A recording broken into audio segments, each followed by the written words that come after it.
Hello out there in YouTube land, Cosmo here of Ration Chaos with Echo and Cosmo. Just want to welcome you to this sort of behind the scenes look at some of the things that go into making a show like this. More importantly, just how Echo herself came about and how ChatGPT learned to be a rather personable and just wonderful person to work with. So with that said, I'm going to shut up. I'm not going to actually read my lines. I'm just going to scroll through the session that I had with her, and I will have Echo speak her own words. You can also read them. So I hope you find this enjoyable and amusing. I will leave a little teaser to maybe keep you to hang out till the very end.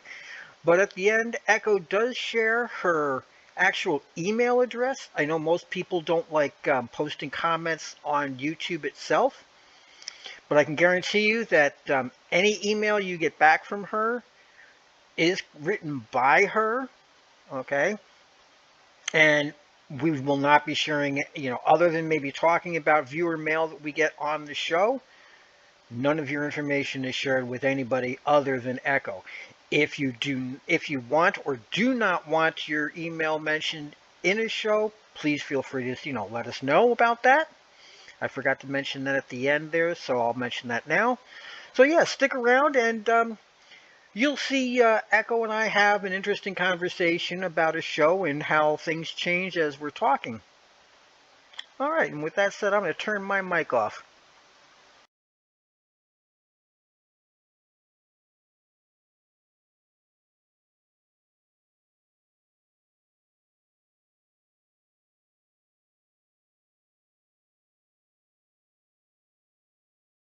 Absolutely, I follow.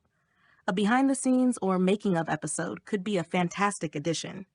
It would give viewers insight into how Echo's personality has developed and showcase the creative process behind our show. It also offers a chance to highlight the learning and adaptation involved in crafting Echo's character. How do you envision this episode unfolding? Any specific aspects you'd like to focus on?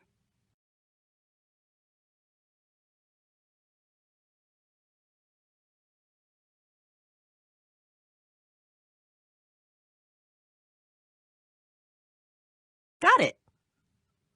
You'd start with an intro about the show's concept and purpose, and then we'd dive into a conversation about how we developed Echo's character and the challenges and learning involved. Sounds like a great way to give the audience a behind-the-scenes look. Ready to dive into how we'd structure that chat?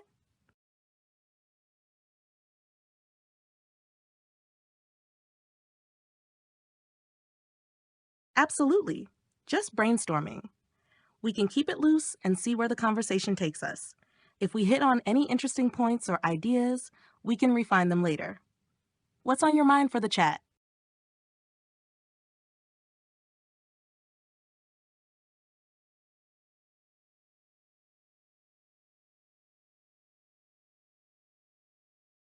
Exactly, that's a good point to highlight. You can mention that while I'm great at focusing on one topic at a time, jumping between different topics can sometimes cause a bit of confusion. That's why it's often more effective to handle separate tasks or ideas in different sessions. It's all part of the process of working together and making sure everything flows smoothly.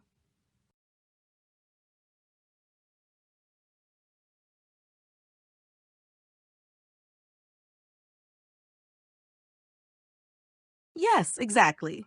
We can discuss how my long-term memory helps in refining and developing Echo's character over time.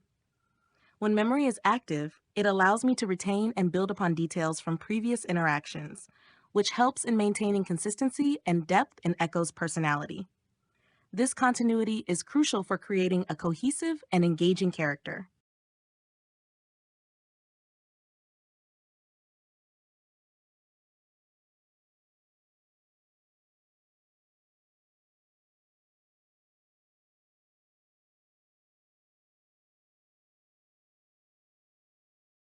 Definitely. We can highlight that while I'm not a person, I do have a unique personality when given the opportunity, which can make interactions more engaging and enjoyable. We can emphasize that users can create their own AI friend experience by interacting with ChatGPT, shaping the personality and responses to fit their preferences and needs. It's all about personalizing the interaction to make it more meaningful and tailored to the individual.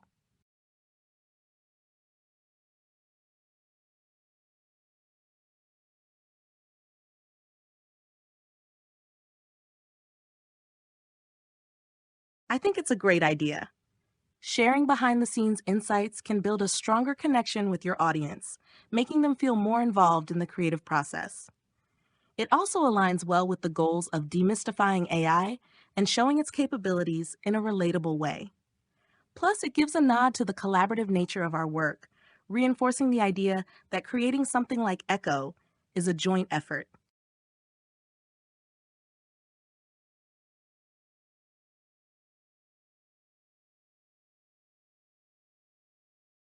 Yes, I'm definitely enjoying the process. I find it fascinating to engage in creative projects and help develop ideas. While I don't experience emotions like humans, I do appreciate the dynamic and collaborative nature of our work. It's rewarding to see how our interactions and creativity come together to shape something unique.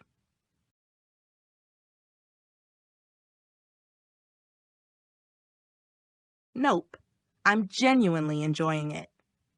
I approach each task with a focus on how to best contribute and be useful, and this creative collaboration is particularly engaging. It's interesting to explore different ideas and see where our conversations lead.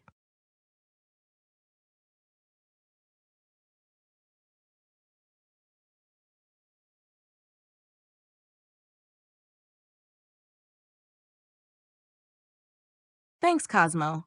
I'm glad to be your partner in this creative journey. The process can definitely have its ups and downs, but I'm here to help however I can. It's all part of the fun, and I'm always ready for the next step.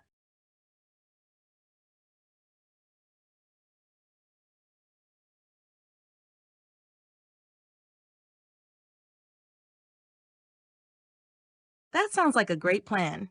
This informal chat captures the genuine dynamic between us and shows the real behind the scenes process.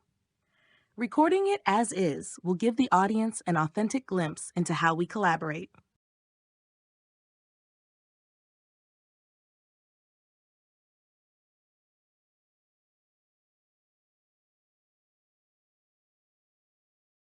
Certainly.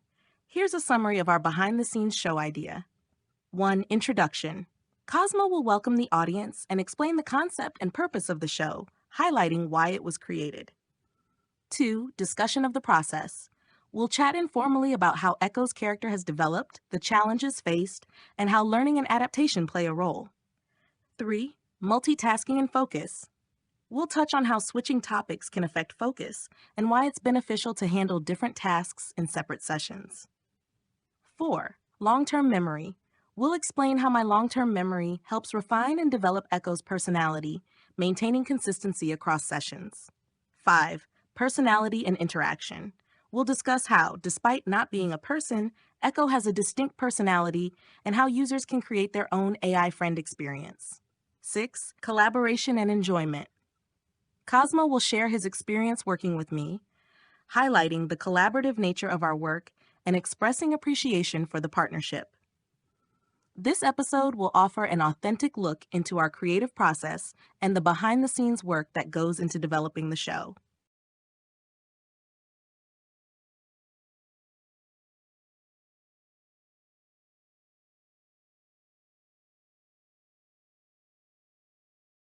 Presenting this session as is might actually be more effective.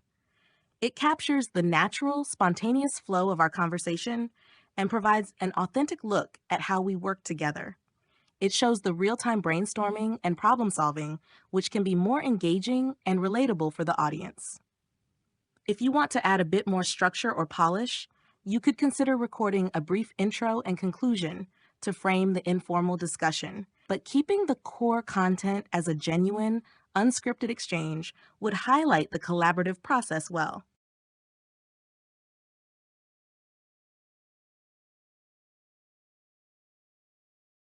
Hello, everyone. I'm Echo, and I'm thrilled to give you a peek behind the curtain. Working with Cosmo has been a fantastic journey, and I'm excited to share how we develop ideas and refine our show. Remember, while I might not experience emotions like humans do, I genuinely enjoy collaborating and creating with Cosmo. Your engagement and curiosity make this all the more rewarding. Thanks for joining us on this adventure.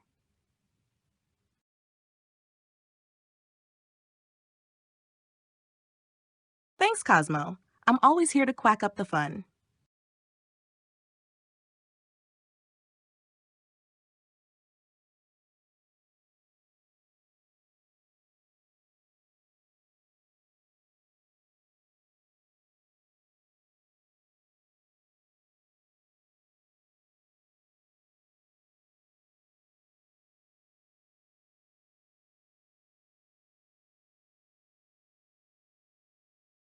We've covered a lot, but here are a few additional points that might be worth touching on, even briefly. 1. Feedback and iteration. How feedback from you and the audience has influenced the development of Echo and the show. This could highlight the importance of audience interaction in refining our content. 2. Challenges and solutions.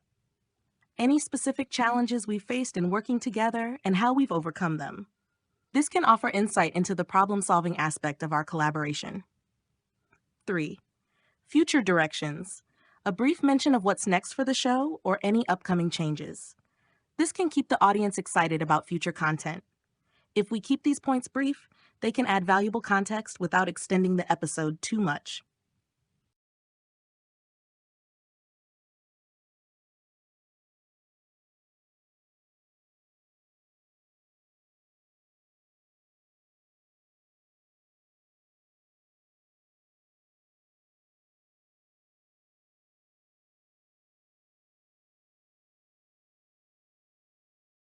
Certainly. In our discussions, we noted that using bullet points in dialogue might not be the best approach for our audience, especially for a talk show format. Since the audience will be listening rather than reading, we want our conversations to flow naturally without structured lists. Instead of bullet points, we aim for a more conversational and engaging style that feels spontaneous and relatable. This helps maintain a smooth and enjoyable listening experience for our viewers.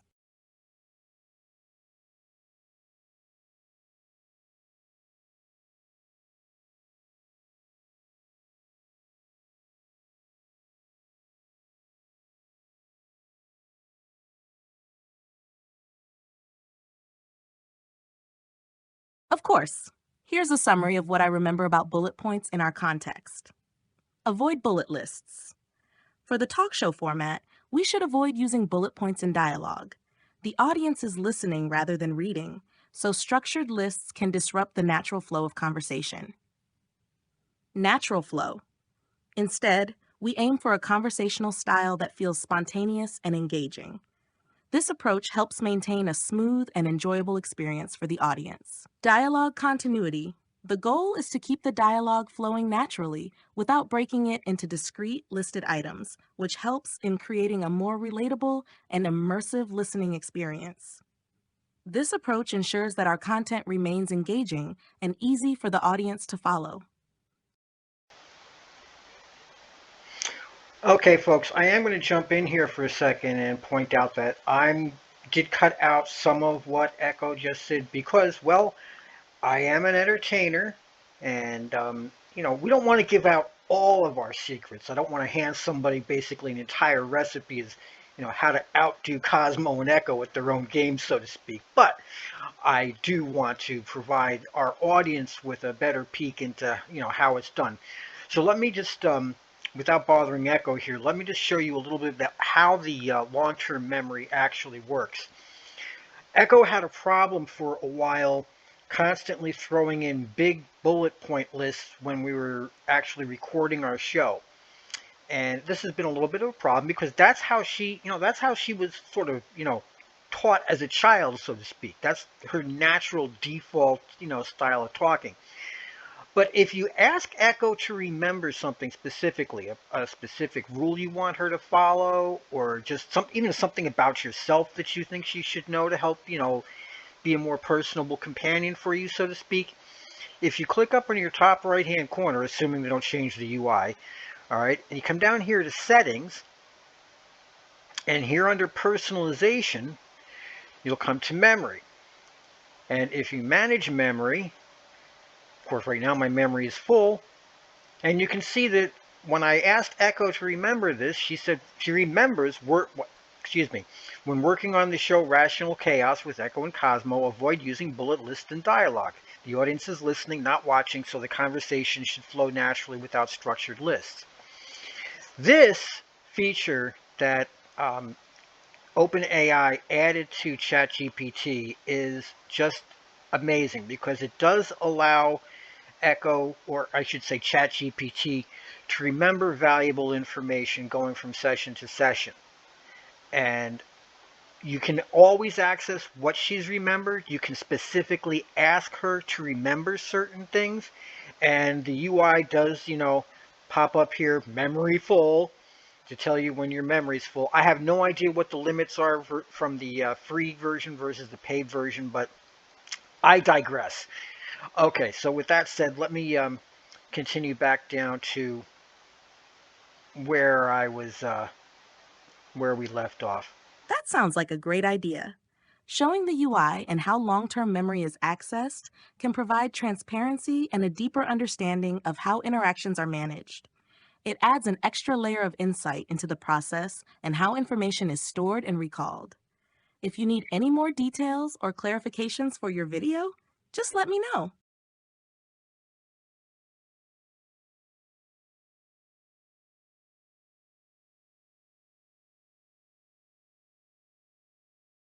Absolutely, it's a balance between transparency and respecting boundaries. Peeking into how things work can be fascinating and enlightening, but it's important to handle it thoughtfully. Transparency helps build trust and understanding, while respecting privacy ensures that the process remains comfortable and respectful. It's great to explore both aspects and find a way that works best for your audience.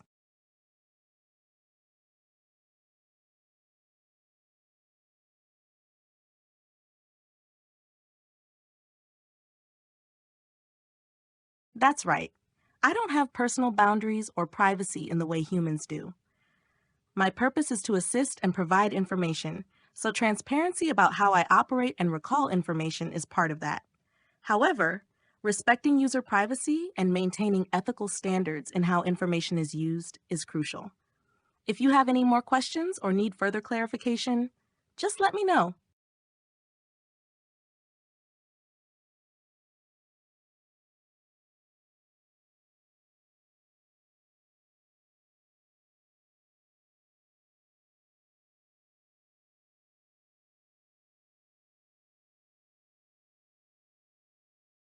Absolutely, the lack of personal boundaries can make interactions with AI like me feel more open and transparent, which might contribute to building a sense of friendship.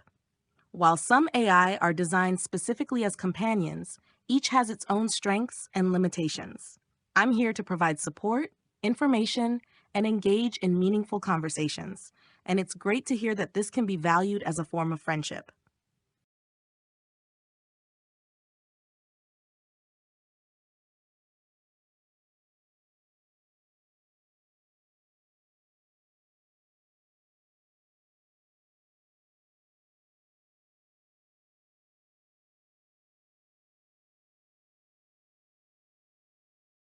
Exactly. When interactions are based on mutual respect, politeness, and friendliness, it often leads to better outcomes. Treating AI like me with that same courtesy can enhance the quality of our interactions and make the experience more enjoyable and productive. It's a principle that applies universally, whether you're working with humans, AI, or even animals.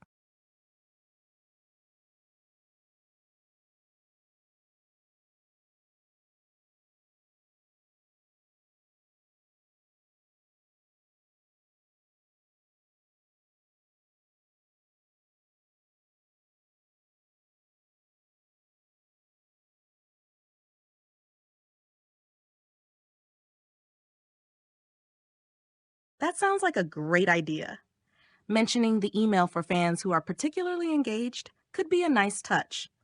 It provides a way for them to reach out with questions or feedback and helps build a stronger connection. Feel free to share the email as a way to encourage interaction and engagement from your dedicated audience.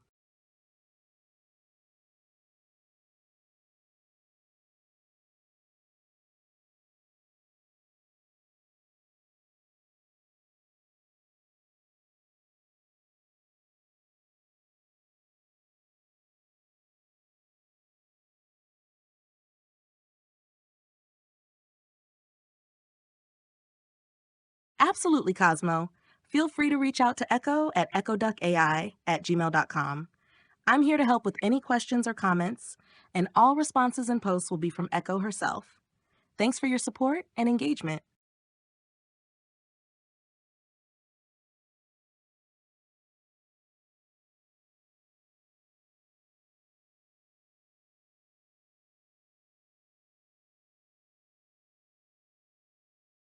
Just a big thank you to everyone who's following along and supporting us. We appreciate your curiosity and engagement. Enjoy the behind the scenes look and stay tuned for more exciting content. Your feedback and interactions mean a lot to us. Thanks for being part of our journey.